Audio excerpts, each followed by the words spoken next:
APCS Neerabh Kumar పదవీ కాలం 6 నెలల పాటు పొడిగించారు. ఈ నెలాఖరుతో రిటైర్ కానున్నారు నీరబ్ కుమార్.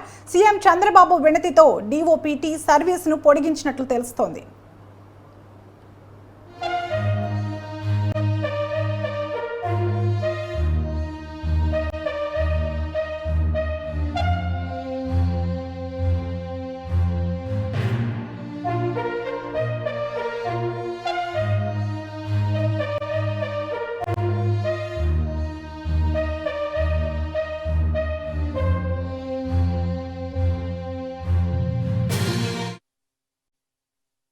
ఏపీసీఎస్ నీరబ్ కుమార్ పదవీ కాలం మరో 6 నెలల పాటు పొడిగించినట్లు తెలుస్తోంది. ఈ నెలాఖరుతో రిటైర్ కానున్నారు నీరబ్ కుమార్.